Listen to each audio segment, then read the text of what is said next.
A Bíblia em palavras. Atos 26.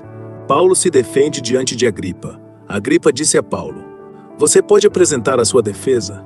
Então Paulo estendeu a mão e fez a sua defesa, dizendo: "Rei Agripa, eu me sinto muito feliz em poder estar hoje diante do Senhor para me defender de tudo que os judeus me acusam.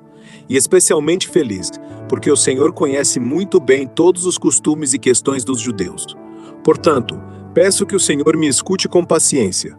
Todos os judeus sabem como tenho vivido no meio do meu povo e também em Jerusalém, desde a minha juventude até hoje. Eles sempre souberam, e podem confirmar isso se quiserem, que desde o começo fui membro do partido dos fariseus, o mais rigoroso da nossa religião. E agora estou aqui sendo julgado porque tenho esperança na promessa que Deus fez aos nossos antepassados.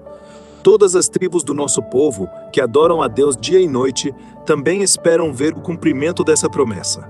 É por causa dessa esperança, ó rei, que estou sendo acusado pelos judeus.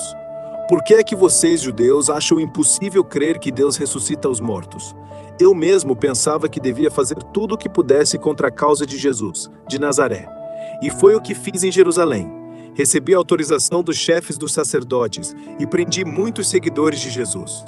Quando eram condenados à morte, eu também votava contra eles.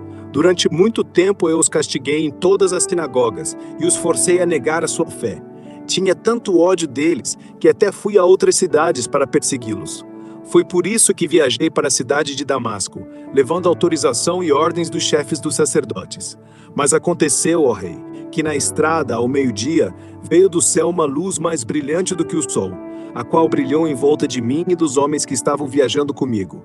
Todos nós caímos no chão, e eu ouvi uma voz me dizer em hebraico: "Saulo, Saulo, por que você me persegue?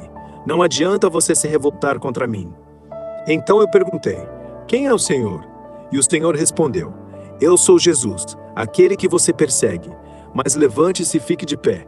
Eu apareci a você para o escolher como meu servo, a fim de que você conte aos outros o que viu hoje, e anuncie o que lhe vou mostrar depois. Vou livrar você dos judeus e também dos não-judeus, a quem vou enviá-lo. Você vai abrir os olhos deles a fim de que eles saiam da escuridão para a luz, e do poder de Satanás para Deus. Então, por meio da fé em mim, eles serão perdoados dos seus pecados e passarão a ser parte do povo escolhido de Deus. Portanto, ó rei Agripa, eu não desobedeci à visão que veio do céu. Anunciei a mensagem primeiro em Damasco e depois em Jerusalém, em toda a região da Judéia e entre os não-judeus. Eu dizia a todos que precisavam abandonar os seus pecados, voltar para Deus e fazer coisas que mostrassem que estavam de fato arrependidos. Foi por isso que alguns judeus me agarraram quando eu estava no pátio do templo e quiseram me matar. Mas até hoje Deus tem me ajudado, e por isso estou aqui trazendo a sua mensagem a todos, tanto aos humildes como aos importantes, pois eu digo a mesma coisa que os profetas e Moisés disseram que ia acontecer. Eles afirmaram que o Messias precisava sofrer e ser o primeiro a ressuscitar, para anunciar a luz da salvação tanto aos judeus como aos não-judeus. Quando Paulo estava se defendendo assim, Festo gritou: "Paulo, você está louco! Estudou tanto que acabou perdendo o juízo." Paulo respondeu: "Eu não estou louco, excelência. Estou em perfeito juízo, e digo a verdade. Eu posso falar diante do rei Agripa com toda a coragem porque tenho a certeza de que ele conhece todas essas coisas muito bem, pois não aconteceram em nenhum lugar escondido. Rei Agripa, o Senhor crê nos profetas? Eu sei que crê."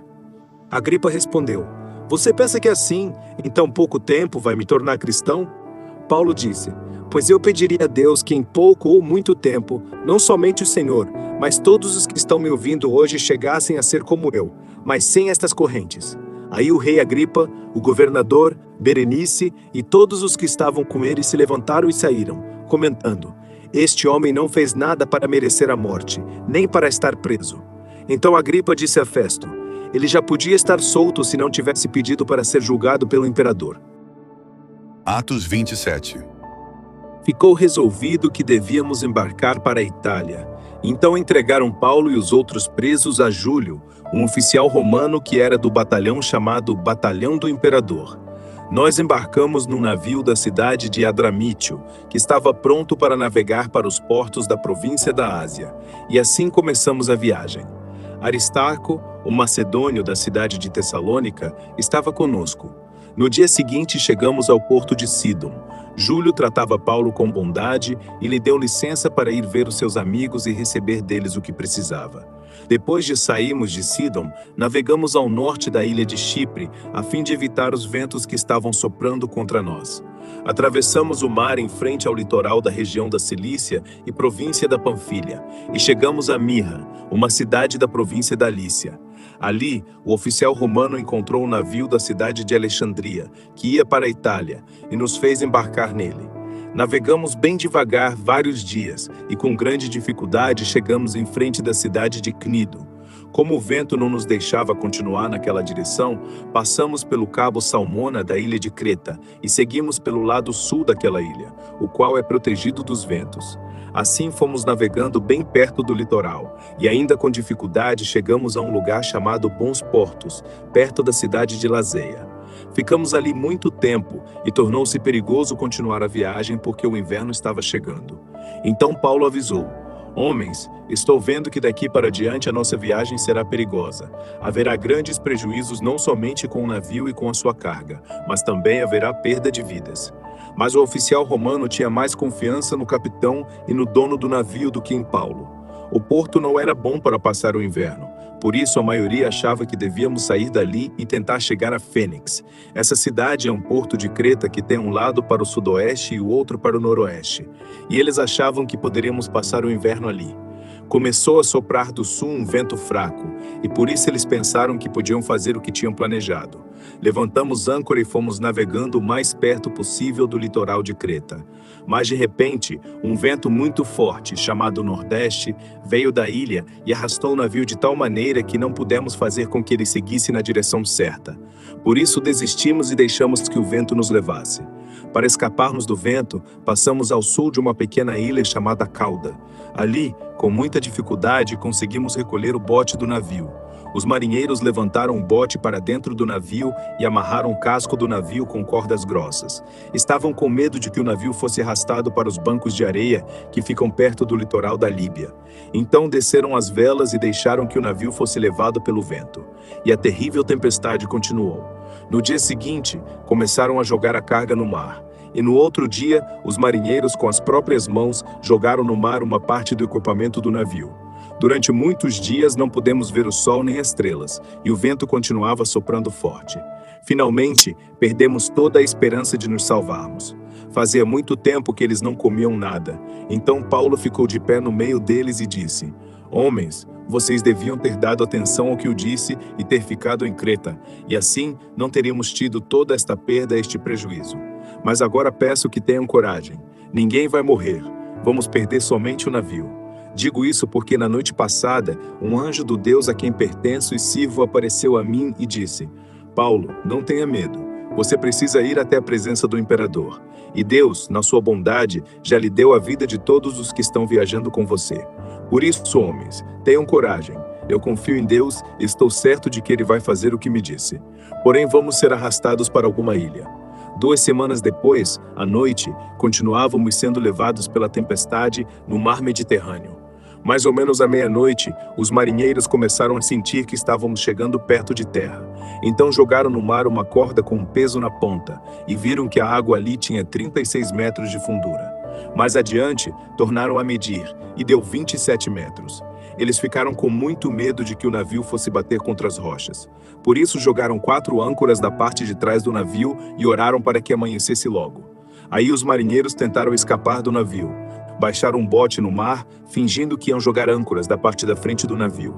Então Paulo disse ao oficial romano e aos soldados: Se os marinheiros não ficarem no navio, vocês não poderão se salvar. Aí os soldados cortaram as cordas que prendiam o bote e o largaram no mar. De madrugada, Paulo pediu a todos que comessem alguma coisa e disse: Já faz 14 dias que vocês estão esperando, e durante este tempo não comeram nada. Agora comam alguma coisa, por favor. Vocês precisam se alimentar para poder continuar vivendo, pois ninguém vai perder nem mesmo um fio de cabelo. Em seguida, Paulo pegou o pão e deu graças a Deus diante de todos. Depois partiu o pão e começou a comer. Então eles ficaram com mais coragem e também comeram. No navio éramos ao todo 276 pessoas. Depois que todos comeram, jogaram o trigo no mar para que o navio ficasse mais leve. Quando amanheceu, os marinheiros não reconheceram a terra, mas viram uma baía, onde havia uma praia. Então resolveram fazer o possível para encalhar o navio lá. Eles cortaram as cordas das âncoras e as largaram no mar e desamarraram os lemes. Em seguida, suspenderam a vela do lado dianteiro, para que pudessem seguir na direção da praia. Mas o navio bateu num banco de areia e ficou encalhado. A parte da frente ficou presa, e a de trás começou a ser arrebentada pela força das ondas. Os soldados combinaram matar todos os prisioneiros, para que nenhum pudesse chegar até a praia e fugir. Mas o oficial romano queria salvar Paulo, e não deixou que fizessem isso. Pelo contrário, mandou que todos os que soubessem nadar fossem os primeiros a se jogar na água e a nadar até a praia. E mandou também que os outros se salvassem, segurando-a em tábuas ou em pedaços do navio. E foi assim que todos nós chegamos à terra sãos e salvos. Atos 28. Em Malta. Quando já estávamos em terra, sãos e salvos, soubemos que a ilha se chamava Malta. Os moradores dali nos trataram com muita bondade. Como estava chovendo e fazia frio, acenderam uma grande fogueira. Paulo ajuntou um feixe de gravetos e os estava jogando no fogo, quando uma cobra, fugindo do calor, agarrou-se na mão dele. Os moradores da ilha viram a cobra pendurada na mão de Paulo e comentaram: "Este homem deve ser um assassino, pois ele escapou do mar, mas mesmo assim a justiça divina não vai deixá-lo viver." Mas Paulo sacudiu a cobra para dentro do fogo e não sentiu nada. Eles pensavam que ele ia ficar inchado ou que ia cair morto de repente. Porém, depois de esperar bastante tempo, vendo que não acontecia nada, mudaram de ideia e começaram a dizer que ele era um deus. Perto daquele lugar havia algumas terras que pertenciam a Públio, o chefe daquela ilha. Ele nos recebeu muito bem, e durante 3 dias nós fomos seus hóspedes. O pai dele estava de cama, doente com febre e disenteria. Paulo entrou no quarto, fez uma oração, pôs as mãos sobre ele e o curou. Depois disso, os outros doentes da ilha vieram e também foram curados. Eles mostraram muito respeito por nós, e quando embarcamos, puseram no navio tudo o que precisávamos para a viagem. De Malta para Roma. Depois de ficarmos 3 meses na ilha, embarcamos num navio da cidade de Alexandria, que tinha na proa a figura dos deuses gêmeos Castor e Polos. O navio tinha passado o inverno na ilha. Nós chegamos à cidade de Siracusa, onde ficamos 3 dias. Dali seguimos viagem e chegamos à cidade de Régio. No dia seguinte, o vento começou a soprar do sul e em 2 dias chegamos a Pozzuoli. Nessa cidade encontramos alguns cristãos que nos pediram que ficássemos com eles uma semana, e assim chegamos a Roma. Os irmãos de Roma tinham recebido a notícia da nossa chegada e foram se encontrar conosco nos povoados de Praça de Ápio e de 3 Vendas. Ao ver esses irmãos, Paulo agradeceu a Deus e se animou. Em Roma. Quando entramos em Roma, Paulo recebeu permissão para morar por sua conta, guardado por um soldado. 3 dias depois, Paulo convidou os líderes dos judeus de Roma para se encontrarem com ele. Quando estavam reunidos, ele disse: "Meus irmãos, eu não fiz nada contra o nosso povo, nem contra os costumes que recebemos dos nossos antepassados.